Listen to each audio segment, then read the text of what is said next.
Hi, I'm John Maxwell.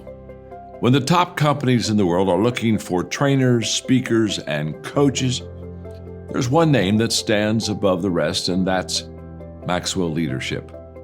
Our certified team members have gotten proven results for companies all over the globe, and our reputation, I'm proud to say, is second to none. Some of our members have risen to the top of their profession, including the one you're going to meet today. I proudly introduce you to my friend Bob Fabian Zinka. Welcome to the Leadership and Success Podcast with your host, Coach BZ, where we help you lead with purpose and succeed with impact. If you're ready to grow into the kind of leader others want to follow, this podcast is for you. If you're determined to elevate your success and leave a lasting legacy, this podcast is for you. As my mentor, Dr. John C. Maxwell reminds us, everything rises and falls on leadership. Our goal is simple: to inspire you, challenge you, and equip you with insights that can transform the trajectory of your leadership journey. Welcome aboard to another episode of the Leadership and Success Podcast with Coach BZ.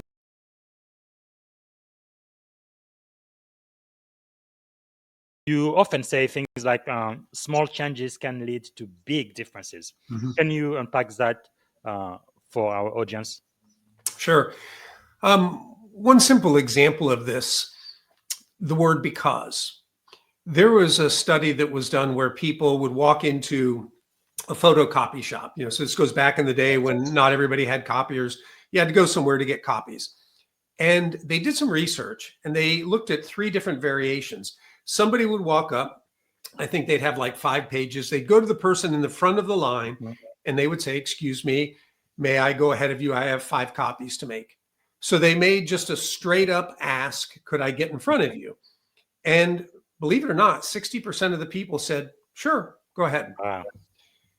At another time, they would go up and they would say, "Excuse me, may I go ahead of you because I'm in a rush?" And at that point, 94% of people said, "Sure." Wow. Now, thinking it's just because they said they were in a rush, they tried one more variation. The person would go up to individuals who happen to be at the front of the line. They'd say, "Excuse me, may I go ahead of you because I need to make these copies?" Well, everybody's in line to make copies. That's a bogus reason, right? But 93% of the people said yes. Really? Wow. And the social psychologists theorized that word "because" is a trigger. I don't know about you when you were growing up, but when I'm growing up, if my dad said do something, if I ever dared say why, he didn't give me a rational explanation. He said, "Because I said so." Yes. And I went and did it. So the theory is that we're conditioned by that word. Something you mentioned, it's true in leadership, we do have to be careful between influence and manipulation. I think that is really key. Actually, I wrote an article about that maybe a couple of months back. Can you tell us more about what the difference is between influence and manipulation? Sure. I love it when people say, "Well, what you're doing is just teaching people to manipulate." And I can then launch into my story and they recognize how seriously I take this. First thing I say is there are 2 different words with 2 different meanings. To be an ethical influencer, there's 3 must-haves. Yes. You have to be truthful, and it's not enough to just tell the truth. We don't hide the truth. If I know there's something that materially will impact your decision-making and I withhold that, I am not being ethical, right? If you ever come back to me and say, "Brian, why didn't you tell me?" If I say, "Well, BZ, you didn't ask," you're not going to think that I'm an ethical guy. So we tell the truth. We don't hide the truth. The second thing, when it comes to what we call the principles of influence, we only use the principles that are naturally available. So if something's not scarce, we don't try to use the principle of scarcity. If there's not lots of people doing something, we don't try to manufacture a false sense of social proof, right? Wow. So we only use the psychology that we see present in the situation. And then the third thing is, to use Stephen Covey's term, we have to create win-win situations. Yes. It's not good enough that I get something out of the interaction. Obviously, I probably will. That's why I might have approached you. But I have to know that you're leaving the transaction well off also. And so if we can do those three things. How has that helped you understand your own story differently? I started to get a better sense of why I was the way I was, and it allowed me to start making some conscious choices. When our daughter was born, my wife and I were both at a stage in life where we were looking and questioning, how we were raised, and not that it was terrible or anything, but why did our parents do certain things or not do certain things? And then we could start making conscious choices to do things differently. And so, as an example, my wife in her early 30s said, and I think back about being a little girl, my dad would take me to this restaurant, and I was so proud to be there, but he just read the paper. Or, mom and I would go on vacation with my older sister, but dad wouldn't come. And she started questioning, like, didn't he really want to be with me, or was work more important? Anyway, she had all this question. So when our daughter was, maybe a year old, I don't remember exactly the age.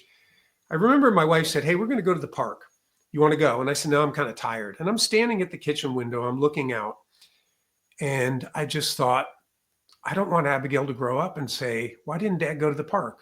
Why didn't he do this? Why didn't he do that?" So I said, "Hang on, I'll go with you." And the fact that I remember that almost 30 years later shows it was significant. And my daughter and I are so incredibly close because that set a tone for getting in things like Indian princess, father-daughter things, going to Taekwondo together for many years. Just, I always wanted to be with her and do things with her. I wanted to include her. I'm going to the mall. Abigail, get in the car. You're coming with me. And so we grew extremely close. So that's an example where Welcome to The Explainer. Today, we are really digging into the heart of what it means to be a leader. And what is that? Well, it's influence. We're going to break down the blueprint for being a truly impactful leader, and we're pulling all this from some amazing insights by influence expert Brian Ahearn. So let's just jump right in with a question every single one of us in a leadership role has to face. It's not if you're going to influence people. You are. The real question is how. Is your influence going to come from a place of integrity, or is it going to come from your ego? Seriously, how you answer this one question changes everything. When you strip everything else away, what are you left with? This simple, powerful truth. Leadership is influence. That's it. Nothing more, nothing less. It's not your job title. It's not where you sit in the office. It's just, can you move people to action? Okay, so we're diving into the science of persuasion. And look, this isn't some fuzzy concept about just being charismatic. No way. What Ahearn talks about is all based on more than 70 years of hard science. We're talking about proven, researched principles here, which is exactly what you need when the pressure's on. And here's the part that's, it's kind of mind-blowing. You don't have to completely change who you are to be more influential. The research is super clear on this. It's the small things. Tiny little tweaks in how you say something can lead to absolutely massive differences in the outcome. I mean, how small are we talking? Well, how about a single word? There's this famous study. You've got to hear this. Researchers went to a library to see if they could get people to let them cut in line for the photocopier, and the entire experiment boiled down to using one specific word. And that magic word was because. Seriously, when the person asking to cut in line just added the word because and gave a reason, and get this, it could be a totally lame reason, like, because I have to make copies. The number of people who said yes just shot through the roof. It's like our brains are hardwired to respond to a why. So what does that tell us? It tells us that influence doesn't just happen in the moment you make your pitch. It starts way before that. Experts call this persuasion. Think of it like priming the pump or setting the stage. You're getting people ready to hear your message before you even say it. All right, let's talk about the big one, persuasion versus manipulation. Because once you understand these techniques, you're at a crossroads. There is a very, very clear line in the sand between using influence for good and, the alternative. And for any leader who cares about integrity, knowing where that line is, it's everything. And the difference couldn't be more stark, right? Persuasion. That's all about truth. It's about finding a win-win for everybody involved. It's rooted in integrity. Manipulation, that's the dark side. It's built on half-truths, maybe even outright lies. It's totally self-serving. And in the end, it just torches any trust you might have had. So how do you make sure you stay on the right side of that line? Ahearn gives us 3 rules. They're non-negotiable. First, you have to tell the whole truth. No cherry-picking the facts. Second, you can only use what's naturally there. You can't invent a deadline or pretend something's rare when it isn't. And third, and this is huge, it has to be a win for them too. It has to be a genuine win-win. Okay, so we've got the science and we've got the ethics. But that's not the whole story, not even close. To really get to the core of what makes a leader influential in a way that truly matters, we have to go deeper. We have to talk about the heart. And what's really fascinating is that Ahearn himself had this huge shift in his own perspective. He started out focused on what was ethical, but he realized there was something more. He moved from thinking about what's lasting and ethical to what is loving and eternal. His point is, if you lead from a place of love, the ethics will just naturally fall into place. And this wasn't just some idea he came up with. This change came from somewhere deeply personal. It came from the example of his father, a U.S. Marine captain. What his dad did is a story that, well, it teaches you more about leadership than any book ever could. So picture this. We're in Vietnam. A captured enemy soldier is being brutalized. An Allied officer is trying to get information out of him, and it's ugly. I mean, this is a situation with unimaginable pressure, where right and wrong can get really blurry. And Ahearn's father, just a young captain at the time, sees what's going on. He steps in, he gives a direct order to the Allied officer, stop. And the officer just ignores him, keeps going. So what does he do? In this split second, with his career, maybe even his life on the line, he makes a choice. He pulls out his sidearm and he puts it right to the head of the Allied officer. And he says, if you kick him again, I'll shoot you. Just let that sink in for a second.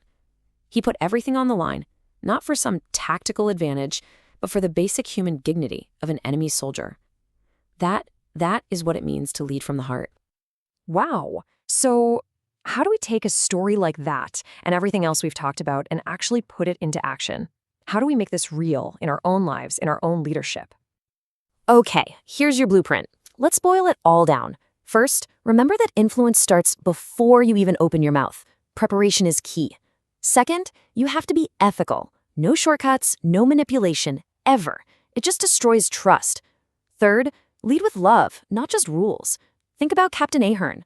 Remember that small changes can make a huge difference. And finally, it all comes down to who you are. Discipline and authenticity, that's what builds the trust that makes real influence possible. So in the end, it really comes down to this. Influence isn't something you do. It's a reflection of who you are. It's the byproduct of your character. So the question I want to leave you with is a simple one, but it's everything. Who are you becoming?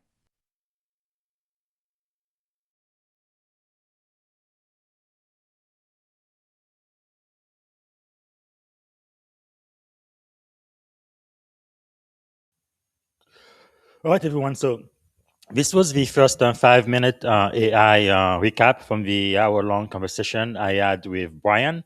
And it looks like Brian might be watching us live right now. Okay, Brian, if you're listening, I just sent you the link to the green room. If you are willing to open for like 5 minutes, just to give us your 3 to 5 takeaways.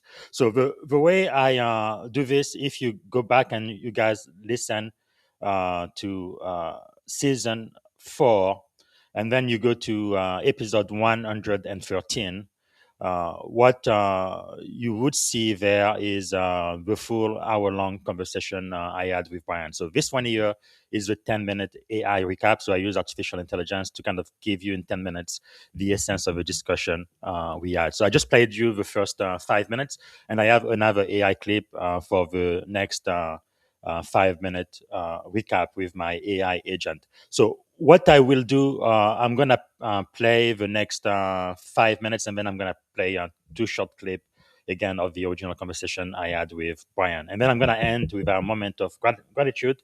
Yesterday, I wasn't able to do the moment of gratitude for because I'm doing this for 21 days, where I challenge people in my network. So yesterday would have been day 13, and today day 14. So I'm going to do both of them together. So we will do that, and then we are going to end the show.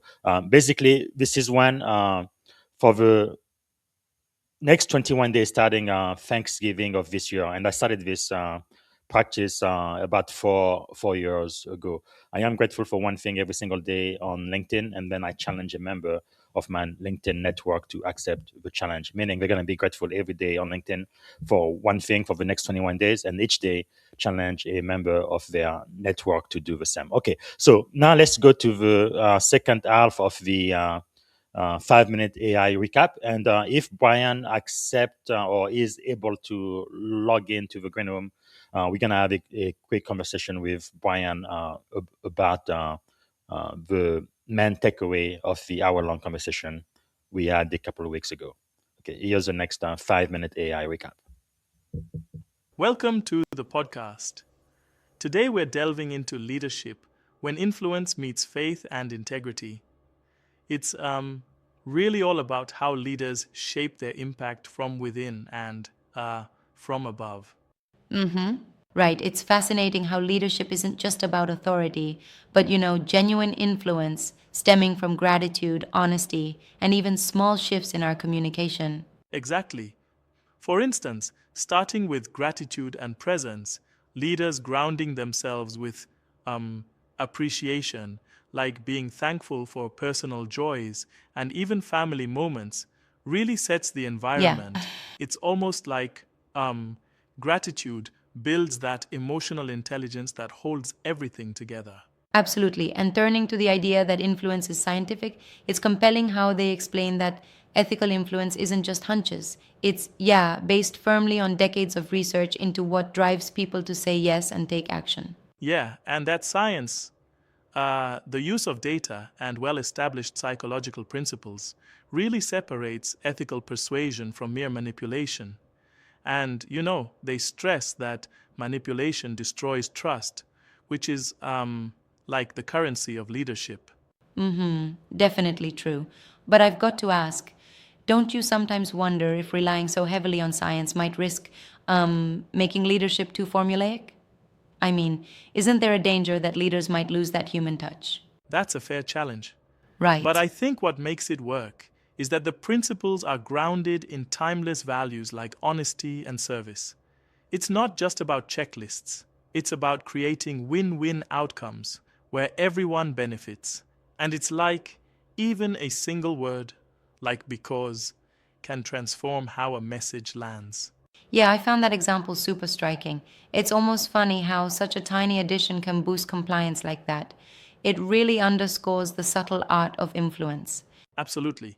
And then there's the discussion on persuasion, setting up the environment, both mentally and emotionally before the actual conversation. Leaders prepare the stage such that when they speak, their team is in the right headspace. It's proactive, not reactive leadership. I love that idea. It's like prepping the soil before planting seeds. If the ground is right, the results flourish.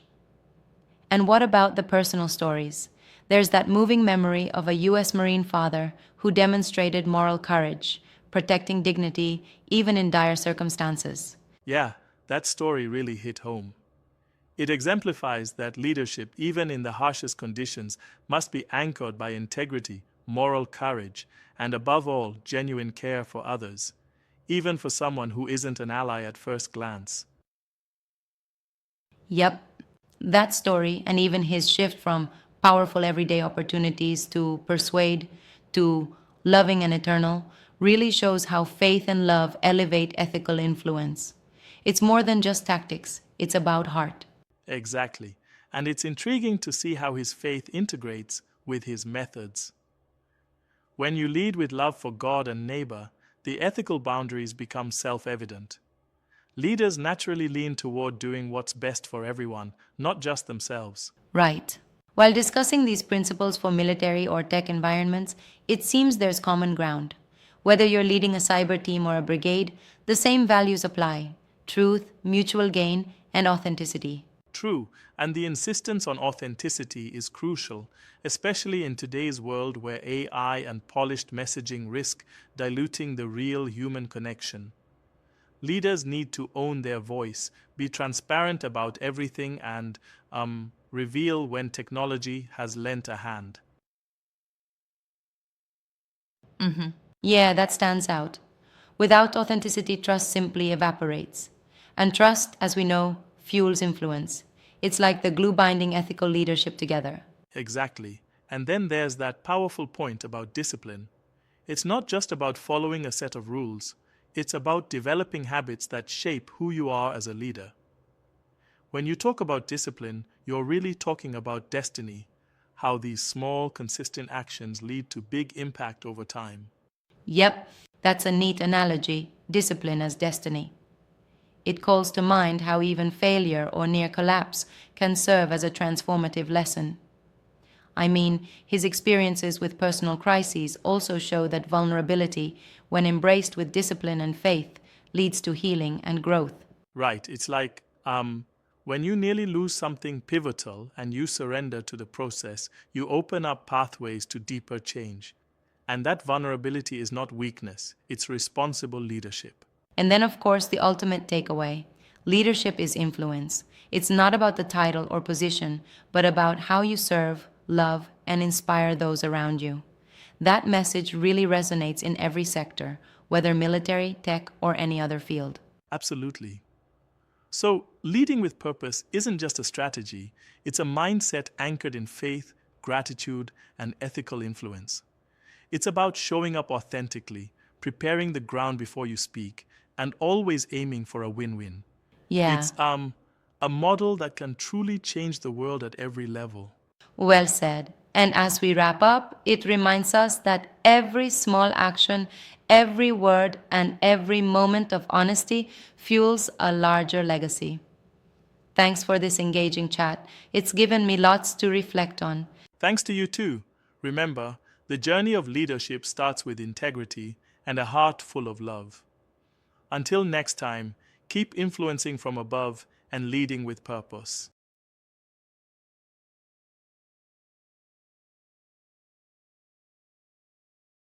Your career spans over more than 35 years or so in business, underwriting, sales, leadership, and now global speaking.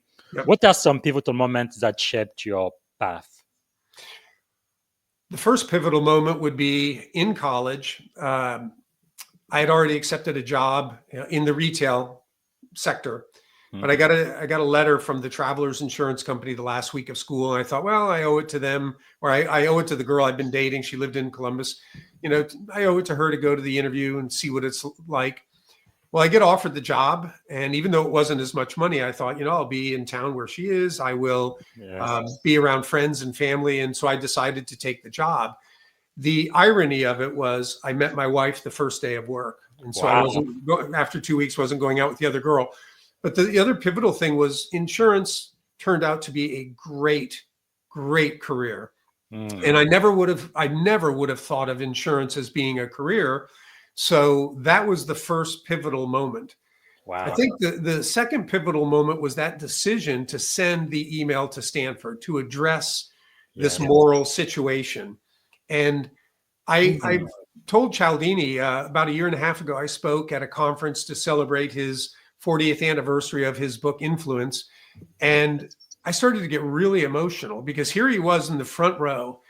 And I told him, I said, Bob, I have to thank you because you didn't just change my career, you changed my life. Wow. The way, obviously my career changed because I run my own company, Influence People, but how I interact with everybody. The foundation of that is how I influence people and what I've learned about human psychology. So I really hope that people who hear me speak or go through my training, that they can have the same kind of life-changing impact.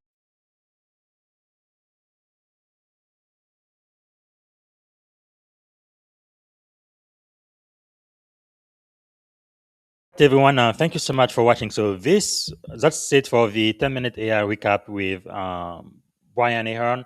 So I want to remind you guys to purchase his book, but also the book from his mentor, Dr. Robert Cialdini. I'm trying to get Dr. Cialdini on the podcast. Hopefully, we're gonna make it happen early next year. But definitely, make sure to purchase his book, his story, my story, our story, Eternal Lesson of Fatherhood, Sacrifice, and Service. If you are a veteran, a love veteran, definitely need to read this. And also his latest book about influence from above, where faith and influence meet. All right. And I also would like for you guys to please follow him on LinkedIn. Let me share my screen. So that's let me add his LinkedIn page right here. Here we go. So linkedin.com in Brian Ahearn. Go there and follow him. He really has a lot of great posts about leadership and influence, and just a great person to follow. And also go to his website where you can sign up for his news letter and find out more about his speaking engagement and everything else that Brian does. All right. So it is that time again for our podcast where I would take just a moment for our moment of gratitude. Oh, by the way, we have a user that says, I like the win win. It is a strategy that has worked for me and has taken underperformer to high performance. Let me see if I can figure out who this person is. Sometimes on LinkedIn, because of privacy, it doesn't show me who these people are. And then I also add one more. I have to drop, but this is a great recap. Okay, that was Maxine Maloney. Thank you so much, Maxine. Really appreciate that. Uh, and for those who are not able to stay for the entire time, that is perfectly fine. The good thing about LinkedIn and YouTube, as soon as the show is over, the recap, the replay will be available immediately. I really do appreciate all of your feedback. So let us know what are your 2 to 3 takeaways. I also would like to know where you are joining us from, what city and what state, if in the US, and which country, if outside of the US, since we have a global audience now, and also what you are grateful for. So let's go to our moment of gratitude. This takes less than a minute, and we want to be grateful every single day on the show. But right now, specifically for the next 21 days, it started on Thanksgiving. My challenge is I am grateful online every single day, and then I challenge someone every single day. So I didn't have a chance to do this yesterday. So today we're going to do day 13, which would have been yesterday, and then day 14, which is today. So I will be grateful for 2 things right now. Let's go ahead and get started. If you can maybe close your eyes, take yourself to your happy place, and think about what are you grateful for right now. I think I am really grateful for my parents. So for day 13, I am grateful for my father. I guess we had a complicated relationship growing up. One major issue I had with my dad, and I am named after him. His name was Robert Zinga, so I am Bob Zinga. That's part of the reason why I love my middle name Fabian, because Fabian makes me unique, right? Bob is was my father. He was Robert, but when he went to school in Germany, that's where he got the nickname Bob, and that's what he named me after. Uh, it's really when myself I became a father in 2002 when my daughter, my first daughter, was born, where I really realized how important it was to carry his name. Because if my first child was a boy, I would probably call them Fabian too, even as a middle name or a first name. But anyway, growing up, we've had a complicated relationship. So I mostly went by my middle name, Fabian, and not Bob. But one major issue I had with my father was that he did provide for us. So money wasn't an issue. We lived in a very big house, and we were provided for everything. We went to private school and all of that. But the thing is, I really needed my dad's time, his presence more than I did, right? Uh, his gift or whatever he could do to provide for the family. And I had always missed it, and that's part of the reason why myself, I was just a kid. I was like, when I grow up and I become a father, that's definitely one thing I would not do. I'm going to be present for my children. But anyway, to make a very, very long story short, when I became an adult, our relationship completely changed. And he passed away in 2011 in France, and I still miss him to today. So our relationship was mended. He became not just my father, but also a very good friend when I became an adult. And I've learned so many wonderful lessons from him, which I will definitely be passing on to my two daughters. But anyway, so for day 13, I am grateful for my father, Robert Zinga.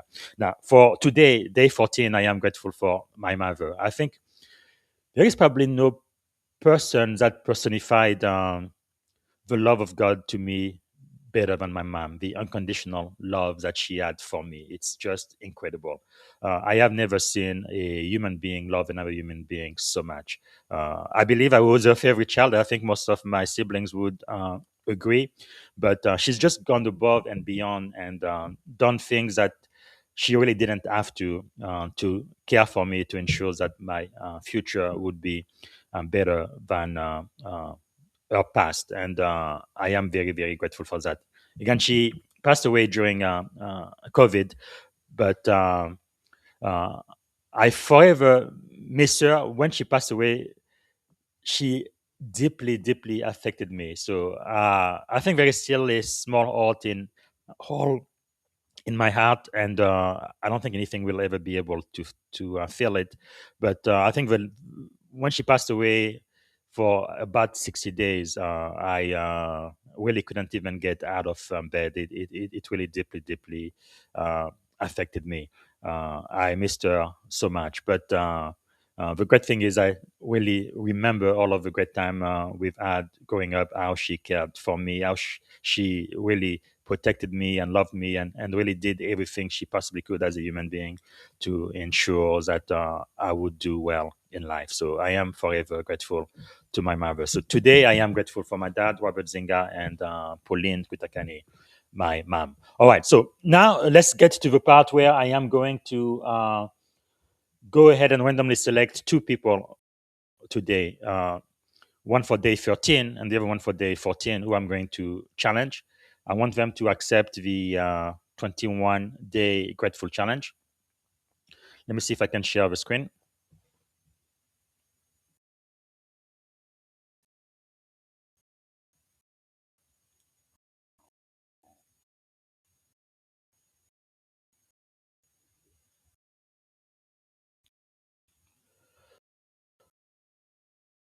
Okay, I should see my wheel of names.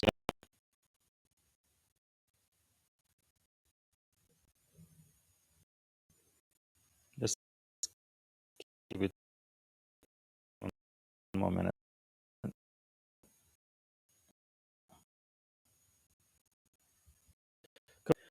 I can see it on my screen too. A,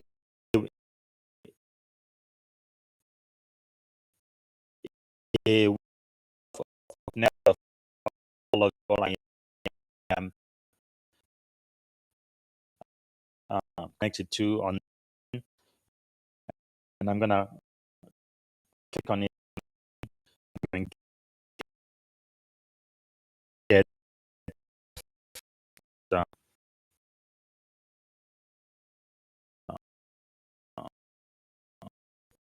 the first person I'm gonna challenge. All right, look like Katia is the one in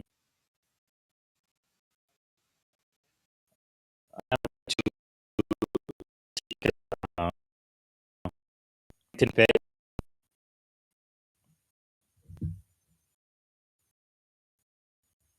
Okay, I don't know.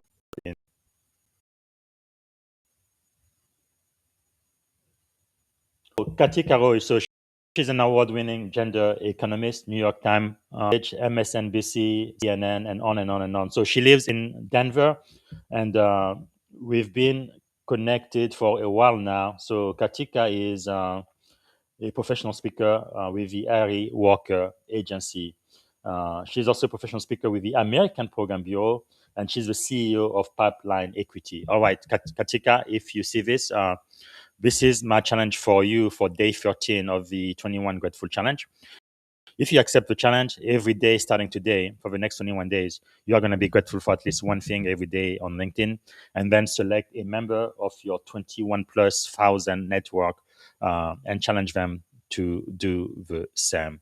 So that's Katika Roy. So that's for day 13. So now let's go to day 14, which is today, and see who the wheel of name is going to randomly select. So let's click on it again. Again, normally I do this once, but because I missed yesterday, so we're doing it. Chaudhry, she's an information technology security architect, May 29, 2021. So let's go to Amit LinkedIn page, and let's find out a little bit more about my valued first degree connection. Amit.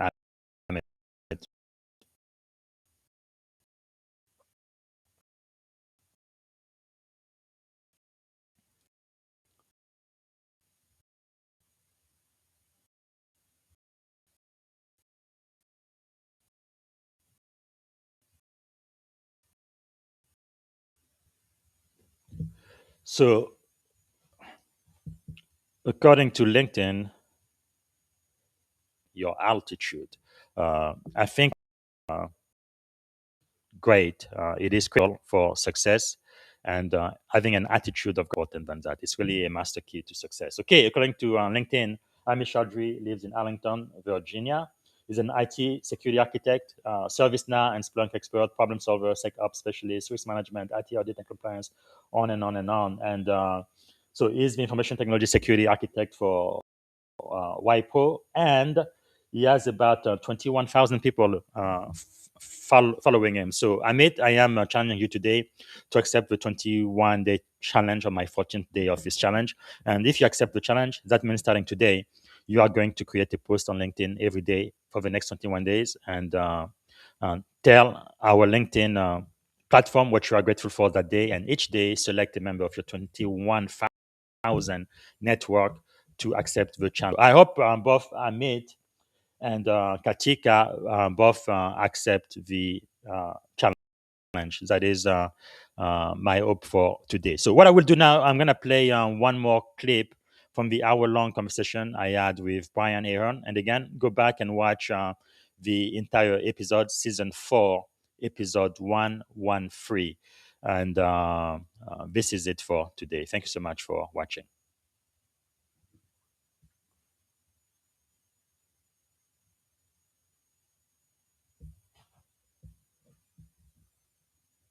What are your best tips for that? With the publication of the new book, Influenced from Above, which looks at the psychology I teach and how it actually has like a biblical foundation, my people acronym, as you shared earlier, is people is powerful everyday opportunities to persuade that are lasting and ethical. Yes. And I started thinking about that, and I'm changing it to powerful everyday opportunities to persuade that are loving and eternal. It's human nature, and you know from your years in the service and all the rules that you have, right? It's human nature to say, how close can I get to the rule without breaking it? Or how far can I go beyond it without really incurring a cost? You don't want somebody who says that about the rules I laid out for ethics. You don't want somebody who says, how close can I bump up to not being truthful, or maybe not telling something, or creating a situation that's not totally a win for you, but it's just okay, right? We don't want people who do that. Yes. But if we are focused on love for God, love for neighbor, then ethics begins to take care of itself. Because BZ, when I get to know you and like you, I start naturally wanting what's best for you. Wow. And you begin to sense that with all of your being, right? You can see it, hear it, this tone of voice, all these things that register to you. Does this guy Brian really like and care for me? And when you begin to sense that I do, which I do, then you're more open to what I might be sharing or asking of you. And that's how we start moving closer to a loving type of relationship with somebody, getting to know and care and want the best for them. And then I don't have to worry about the ethics rules, because I will naturally want to do what's right and best for you. Wow, that is so all right, so one quick update for everyone. I just got Brian's free takeaway for the lesson today. So Brian says, influence is something we do every day, number one. And number two, there are scientifically proven ways to do it better. And then number three, we need to understand how to do it ethically. I could not agree more. Thank you so much, Brian, for being in the audience and letting us know your free takeaways. So for those who are listening, please let me know what your 3 to 5 takeaways are from the lesson with Brian. And also going to remind you that I will be back today, actually, later today. I'm going to be interviewing my mentor, Commander Matthew Reese. This is the man who really got me to become a program manager for SPAWAR, for 2 SPAWAR Reserve national program. I'm so excited. Commander Reese is going to be here. And tomorrow I am going to have specialist Raman Solanki. He has been selected for OCS, so he's going to become an officer. He's a soldier, scholar, global thinker, bridge builder. I believe he's already graduated from Harvard, so that's going to be tomorrow. We're going to be talking from junior enlisted to OCS, Officer Candidate School. That's going to be tomorrow. And next Tuesday, I'm going to have a great pleasure of speaking with my brother from another mother, Kwame Christian. He's a world-renowned strategist, transformational and visionary CEO and serial best-selling author of Finding Confidence in Conflict, and also how to have difficult conversation about race. So that's going to be next Tuesday, negotiation as a leadership superpower. And then on Wednesday, one of my greatest mentor, the man who doesn't need any introduction, General Stanley A. McChrystal, U.S. Army retired, legendary servant leader, 4-star warrior scholar, serial best-selling author.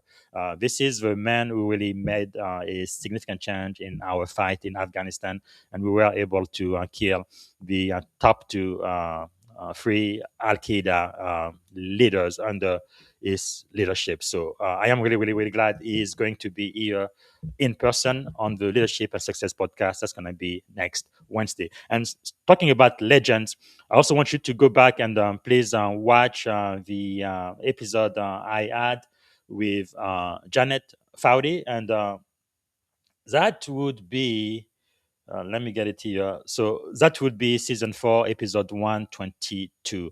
I had an hour-long conversation with her. She's the former chair and CEO of Deloitte USA. And one more legend I want to mention really quick is the discussion I had with my mentor, Shelly Archambault. That was season 4, episode 97. And I also had the great pleasure of having a conversation with General David Petraeus. So go back and listen to that podcast as well. I am really, really grateful that so many great people, really living legends, are willing to come on the podcast and really share their knowledge with us. It really, really means a lot to me. And one more legend I would like to mention is General Van Erck. It is really, again, amazing. I know these people are super busy. Even after they retire, they are so busy, but they take the time to come speak with us. And I think, yeah, here we go. I have a picture of him as well. So again, watch season 4, episode 118. Again, with another man who doesn't need any introduction, General David H. Petraeus, legendary strategist, 4-star soldier scholar, and New York Times best-selling author. He's the one who really changed the course of the war in Iraq and Afghanistan. And finally, I mentioned General Glenn Van Erck, a former commander for NORAD and U.S. NORTHCOM. Season 4, episode 105. All right, so that's it. These are people, I think they're living legend, people we should all learn from. And that's it for today. Thanks again for watching the Leadership and Success podcast. See you later today with the one and only my mentor, Commander Matthew Reese. We're going to be live later this afternoon. Bye for now. Thank you for tuning in to the Leadership and Success podcast with your host, Coach BZ. If today's episode added value to your leadership journey, be sure to subscribe, share, and join us again for more wisdom nuggets on how to lead better and achieve greater success. Remember, leadership is the most critical skill of our time. The world will always need leaders to inspire others, drive innovation, and execute meaningful strategy. So why not count yourself among the bold leaders shaping the 21st century? Until next time, stay inspired, stay committed, and keep leading with excellence.